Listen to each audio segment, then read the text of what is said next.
તો ક્ષત્રિય સમાજનો જે વિવાદ હતો ને આ વિવાદ બાદ પરસોત્તમ રૂપાલાની આ પ્રેસ કોન્ફરન્સ છે, સૌકોની નજર આ પ્રેસ કોન્ફરન્સ પર છે, કારણ કે તેઓ શું કહેશે, કારણ કે ક્ષત્રિય સમાજનો રોષ છે દિવસે ને દિવસે વધી રહ્યો છે। તેઓ આ અગાઉ પણ માફી માંગી ચૂક્યા છે, 2 વાર તેમણે માફી માંગી છે। તેઓ જે નિવેદન આપ્યું હતું તેના પર પહેલી વાત તો એ છે કે મને કોઈએ દિલ્હીથી બોલાવેલો નથી। પછી બીજું પૂછો। કેન્દ્રીય કેબિનેટની બેઠકમાં ભાગ લેવા જવાના છો એ વાત છે, તમારી 3, 4 અને 7 તારીખ રિઝર્વ રાખવામાં આવી છે, આ બાબતમાં કેટલી સત્યતા છે? એ વાત સાચી છે। મેં 3જી અને 4થી તારીખ એ અનામત રાખેલી હતી, એટલે એના કાર્યક્રમો પાર્ટી તરફથી અહીંયા અમારા જે લોકલ ડે ટુ ડેના બને છે એ નથી બન્યા। 3જી અને 4થી તારીખ હું અમદાવાદ ખાતે રોકાવાનો હતો, પણ 3જી તારીખ કેબિનેટની આવેલી હોય, હું કદાચ કેબિનેટની અંદર ભાગ લેવા માટે જઈ શકું છું। જે રીતે નામ આપના નામની જગ્યાએ મોહનભાઈ છે લડશે એવી વાત ચાલી રહી છે બજારમાં, એને એ અંગે આમ મારે કશી કોમેન્ટ ના કરાય। પાર્ટીના ઉમેદવારોને પસંદ કરવાના અધિકારો પાર્ટીની પાર્લામેન્ટરી બોર્ડને છે, એની અંદર ફેરફારો કરવાના અધિકારો પણ પાર્લામેન્ટરી બોર્ડને છે। એ અહીંયા કોઈ અટકળો કરવાની ના હોય, કોઈ એના અધિકૃત વક્તવ્યો સિવાયની વાતોમાં ક્યાંય ફેલાવવું ન જોઈએ ને। આજ 1 તારીખ છે, એટલે એમાં આજે તો પડવું જ ન જોઈએ। પરસોત્તમભાઈ એક વાત એવી પણ ચાલી રહી છે કે મોહનભાઈ છે આપણા ડમી ઉમેદવાર તરીકે ફોર્મ ભરાઈ શકે એમ છે, જે ભરાઈ શકે એવું નથી, નિશ્ચિત જ છે। મોહન ભરવાનું ડે 1થી નક્કી કરેલું છે, એની વિધિ તો કરવી પડે। આ બધી વાતો એટલા માટે ચાલી છે, ક્ષત્રિય સમાજની માંગ છે કે તમારું નામ છે તે રદ થવું જોઈએ। આ કઈ વિવાદને લઈને તમારું સ્ટેન્ડ શું કહેશો તમે? નહીં, એમાં મેં તો મારું સ્ટેન્ડ ડે 1 ક્લિયર કરી દીધું હતું।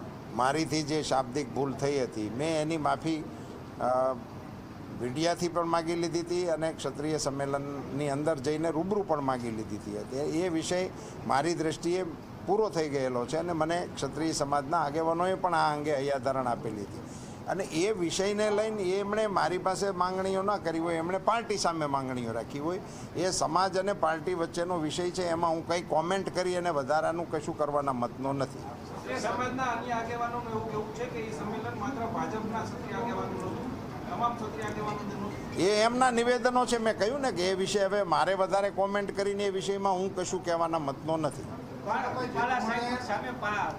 કે 7 તારીખે 5 લાખ ક્ષત્રિય સમાજ રાજકોટમાં એકત્ર થઈને જાહેર સભા, એ વિષય તમારી જાણકારીનો છે, મારી જાણકારીમાં એવું કશું છે નહીં। એ સમાજોને પોતાની વાત કરવાના પણ અધિકારો હોય છે અને વિપક્ષને પણ આ બધી પ્રવૃત્તિ કરવાના અધિકારો હોય છે। તો બધું રૂપાલા સાહેબે ગોંડલની અંદરથી જાહેર મંચ પર કહ્યું હતું કે ક્ષત્રિય છે ભોગવવાનું થશે તો પાર્ટીને નહીં, મારી અંગત રીતે ભોગવવાનું થશે। એ આજે હું માનું છું ક્ષતિ મારી છે તો એની કંઈ થવું જોઈએ, મને થવું જોઈએ। પાર્ટી ઉમેદવાર ક્ષત્રિય સમાજ રૂપાલા સાહેબ સમાજનું દેશભરમાં અને ગુજરાત રાજ્યની અંદર વિરોધ જે છે તે દિવસે ને દિવસે વધી ગયો છે, શું તમે કઈ રીતે જોયા?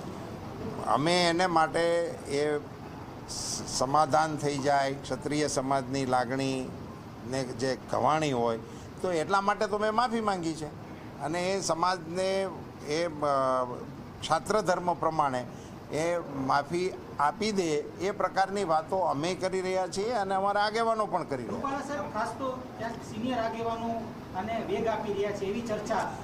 એવું મારા માટે કોઈના માટે કહેવું એ યોગ્ય નથી, અને કોઈ આવી પ્રવૃત્તિ કરતા પણ ના હોય અને કોઈની સામે એવી આંગળીઓ ચીંધવાનું કોઈ કારણ નથી। આપની ટિકિટ અહીંથી રદ નહીં થાય તો ક્ષત્રિય સમાજ એવી સ્થિતિ ઉતારી છે કે આખા રાજ્યભરમાં ક્ષત્રિય સમાજના મતો છે તે ભાજપને નહીં મળે, તો આપના લીધે ભાજપને જો આખા રાજ્યમાં નુકસાન થતું હોય તો આપ આગળ શું કરશો? મેં મારે જે કરવાનું હતું એ કહી દીધું છે અને કરી પણ લીધું છે। એ પાર્ટીની અને મારી વચ્ચેનો વિષય, પણ એ પાર્ટીની મારી વચ્ચે રહેવા દો।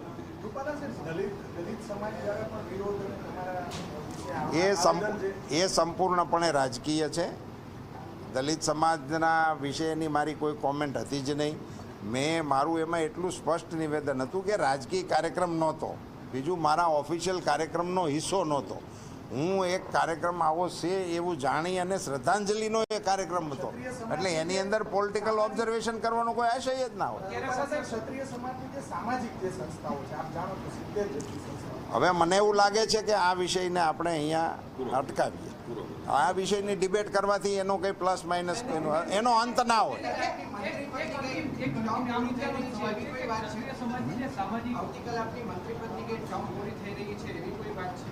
ના, એ તો શેડ્યુલ પ્રમાણે. એક અંતિમ સવાલ આ રિલેટેડ છે કે ક્ષત્રિય સમાજની જે સામાજિક સંસ્થાઓ છે એના કોઈ અગ્રણીઓ સાથે કોઈ તમારે વાતચીત થઈ અથવા તો મોદી મંડળે કોઈ વાતચીત થઈ છે? એ બધા વિષયોને મને ખબર છે કે આમાંથી આપણે એક નામ લઈએ ને એમાંથી બીજા ફણગા ફૂટવાની સંભાવના છે, એટલા માટે હું આને અટકાવું છું. એવું મારા ધ્યાનમાં ક્યારેય છે જ નહીં. એ બિલકુલ ઉપજાવી કાઢેલી વાત હોય, અને હું તો એમ કહું છું કે એમણે એ વિડીયો જ વાયરલ કરી દેવો છે જેમાં હું બોલતો હોઉં, એટલે તમારે મને પૂછવું ન પડે.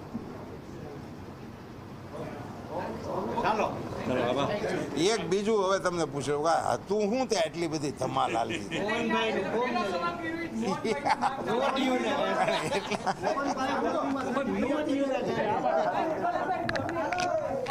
તો ઉમેદવાર બદલવાની વાત મારી અને પાર્ટી વચ્ચે રહેવા દો.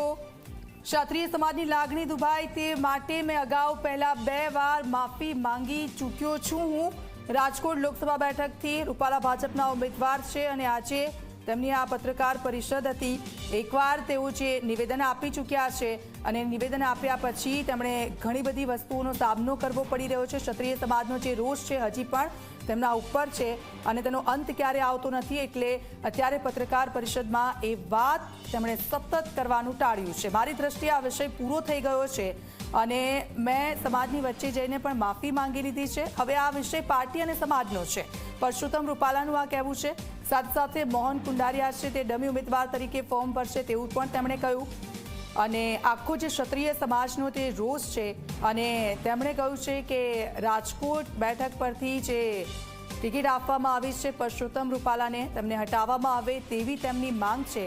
ત્યારે બીજી તરફ એક માહિતી એવી પણ વહેતી થઈ હતી કે મોહન કુંડારિયા છે બીજી તરફ તૈયારીઓ કરી રહ્યા છે. ત્યારે આ બધાની વચ્ચે ભાજપના નેતા રાજુ ધ્રુવે એ બાબતને લઈને સ્પષ્ટતા કરી, ખંડન કર્યું અને એવું કહ્યું કે આવી કોઈ વાત જ નથી અને આજે 1 એપ્રિલ છે અને આ સમગ્ર મુદ્દો છે 1 એપ્રિલ પર ઢોળવાનો પ્રયાસ કર્યો. હાલ તો મારે જે કરવાનું હતું તે મેં કરી લીધું છે. પરસોત્તમ રૂપાલાનું આ નિવેદન છે અને તે સામે આવ્યું છે. ઉમેદવાર બદલવાની કોઈ વાત નથી, તે મારી અને પાર્ટી વચ્ચે રહેવા દો તેવું પણ તેમણે કહ્યું છે. આ એક સંકેત પણ હોઈ શકે. મારે જે કરવાનું હતું તે મેં કરી લીધું છે. ઉમેદવાર બદલવાની વાત મારી અને મારી પાર્ટી વચ્ચે રહેવા દો. ક્ષત્રિય ધર્મ મુજબ ક્ષત્રિયો મને માફ કરશે તેવું પણ અત્યારે પત્રકાર પરિષદમાં તેમણે એક મેસેજ ક્ષત્રિયો પ્રત્યે મોકલાવી દીધો છે. કારણ કે સતત તેમનો આ વિવાદ છે તે વધી રહ્યો છે અને ક્ષત્રિય સમાજના જે આગેવાનો છે તેને લઈને નવી નવી રણનીતિ અપનાવી રહ્યા છે. ત્યારે આ વિવાદનો અંત ક્યારે તે જોવાનું રહેશે. તો આપ જુઓ આ પત્રકાર પરિષદ અને તેમાં ઘણા બધા સવાલો છે તે પૂછવામાં આવ્યા, પરંતુ એકવાર જે નિવેદન આપીને પરસોત્તમ રૂપાલા છે કે જે અત્યારે અનેક મુશ્કેલીઓનો સામનો કરી ચૂક્યા છે અને એ સતત એ બાબતે બોલવાનું ટાળી રહ્યા છે. મારે જે કરવાનું હતું, મારે જે કહેવાનું હતું એ મેં કરી લીધું છે અને ઉમેદવાર બદલવાની જે વાત છે મારી અને મારા પાર્ટી વચ્ચે રહેશે.